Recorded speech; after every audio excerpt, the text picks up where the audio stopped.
दोस्तों, जय अलगतणी, जय अलगतणी, जय अलगतणी। दोस्तों, આપણે આપણા મહાપુરુષોની વાતનો સ્વીકાર જરૂર કરીએ છીએ, પરંતુ એ રાહ ઉપર ચાલવા માટે આપણે કંઈક અડચણ ઊભી હોય એવું દેખાય. જો મને કે તમને એક્ઝેક્ટ જેમ છે તેમ એટલું ઝેડ પરમ તત્વ સમજાઈ જાય અને પછી પાછા આપણે જો આ મનુવાદીઓની વિચારધારા છે એની સાથે ચાલતા હોઈએ તો એ કેટલા અંશે વ્યાજબી ગણાય.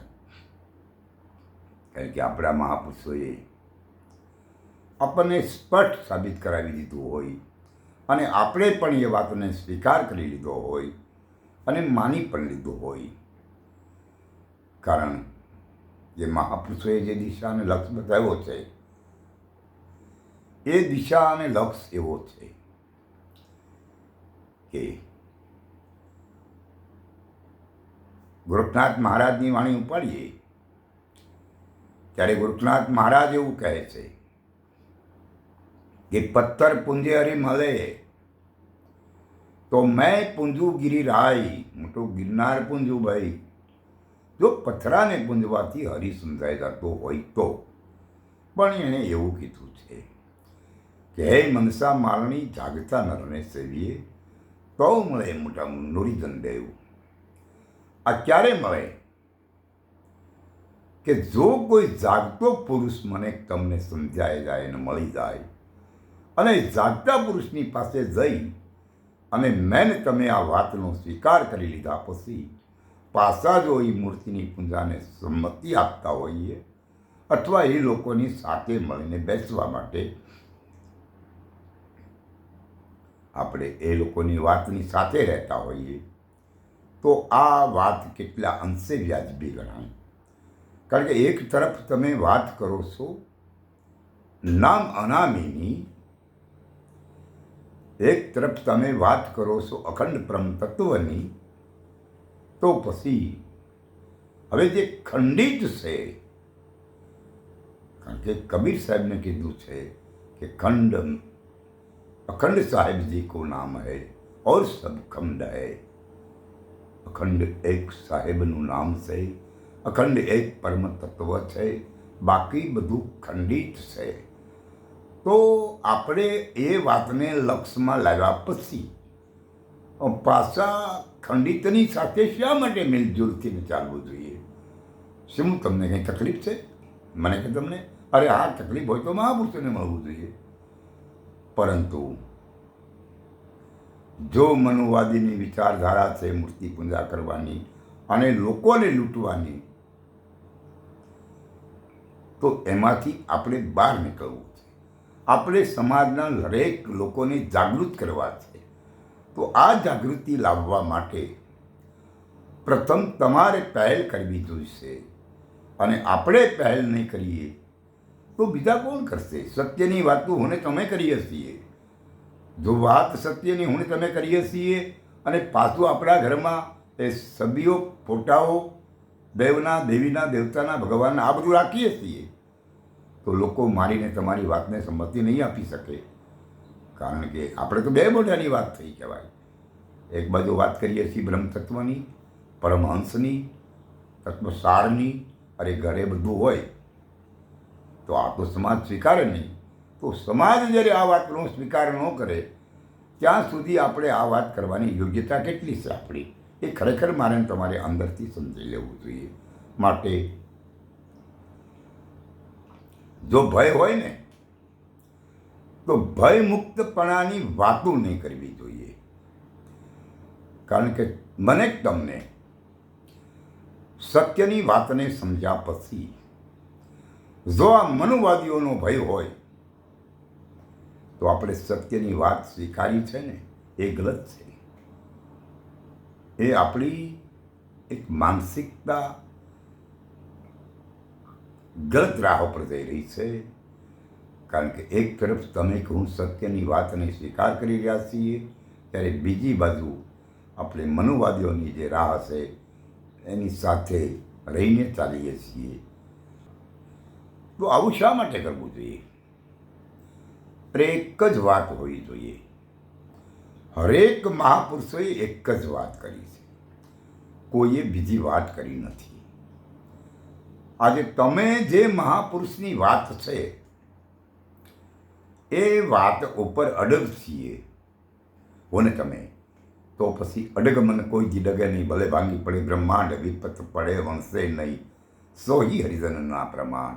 આ વાત હું તમે બધા કરીએ છીએ, પરંતુ એની પ્રેક્ટિકલ એની અંદર જાય લોકો તો આપણી સામે ઊંડાણ ભણી દ્રષ્ટિ કરે અને આપણે એમાંથી કંઈક અલગ હોઈએ તો લોકો મને તમને નહીં સ્વીકારે. હવે મને કે તમને લોકો સ્વીકારે યા ન સ્વીકારે એ અલગ વસ્તુ છે, પણ સચ્ચાઈની વાત મને તમને જો આપણા મહાપુરુષે કરી હોય તો એ વાતનો જ્યારે મેં તમે સ્વીકાર કર્યો હોય અને ત્યારે મહાપુરુષે જે મને તમને બતાવ્યું છે ત્યારે આ પદાર્થને નાશવંત સાબિત કર્યું છે. આ પદાર્થને નાશવંત છે એવું સાબિત કર્યું છે. અને પછી સત્યની ઓર મારીને તમારા લક્ષ્યને દ્રષ્ટિને લઈ જવાની હરેક મહાપુરુષે મારીને તમારી સાથે એક કોશિશ કરી છે અને આપણે એ વાતને સમજી લીધી છે. અને સમજી લીધા પછી પાછા પદાર્થવાળા ભગવાન, પદાર્થવાળા દેવદેવી એ ક્યાંથી આવી જાય છે? તમે હું સત્યને સમજી લીધું છે તો આ બધું આપણે રાખવાની શું જરૂર પડી? ક્યાં ફરક પડી? કેમ આવું કરવું પડ્યું? માટે હજી ક્યાંક ઉણપ છે. કારણ કે જે મહાપુરુષો આજમાં છે, આજની તારીખમાં આપણા ગુજરાતમાં, ભારતમાં ઘણા મહાપુરુષો છે. ઘણા નિત્ય આનંદની વાત કરે છે, ઘણા નિજ ધર્મની વાત કરે છે, ઘણા મહાપુરુષો આજે સત્યની રાહની વાત કરે છે, ઘણા મહાપુરુષો અનામી નામની વાત કરે છે, અખંડ પરમાત્માની વાત કરે છે. એવું તો વાત તો સહી છે, વાત સાચી છે, પરંતુ એ વાતને આધારિત આપણે પછી બીજે દ્રષ્ટિ શા માટે જાય છે? અથવા તો જ્યારે જે મહાપુરુષ મને કે તમને જ્યારે રાહ બતાવતા હોય ત્યારે ત્યાં એમને રામાપીરનો ફોટો રાખવાની શું જરૂર પડી? એમને રામના ફોટા રાખવાની શું જરૂર પડી? એમને શંકર કૃષ્ણના ફોટા રાખવાની શું જરૂર પડી? આવું શા માટે બને છે?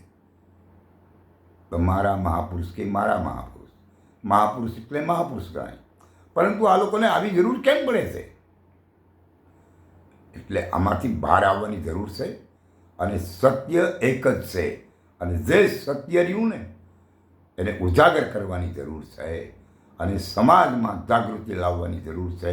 અને એ જાગૃતિ લાવવા માટે મહાપુરુષોની જે નિચોડ છે અને જે મનુવાદીઓની વિચારધારા છે એમાંથી આ સમાજને જગાડી અને અલગ કરવાની જરૂર છે. અલગ એટલે એ જો લોકોની વિચારધારા છે મનુવાદીઓની, એ મૂર્તિ પૂજાની વિચારધારા છે. જ્યારે એ મહાપુરુષો જે છે ને એ આપણા મહાપુરુષો કે કોઈ પણ મહાપુરુષો કોઈએ મૂર્તિ પૂજાને સમર્થન નથી આપ્યું. કોઈ મહાપુરુષે મૂર્તિ પૂજાને સમર્થન નથી આપ્યું. તો આપણે મૂર્તિ પૂજા શા માટે કરવી જોઈએ? શું તકલીફ કોઈનો હોય છે? કેમ આવું બધું શા માટે બને છે?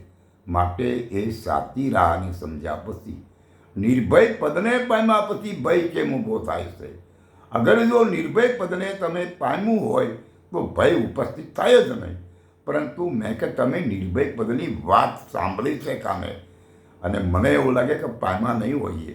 અગર જો નિર્ભય પદને હું તમે પામી ગયા હોઈએ તો ભયનું વાતાવરણ ક્યારેય ન ઊભું થાય. મનોવાદીઓની વિચારધારામાં આપણે ક્યારેય ન ચાલીએ, ત્યાંથી આપણે દૂર થઈ ગયા હોવા જોઈએ.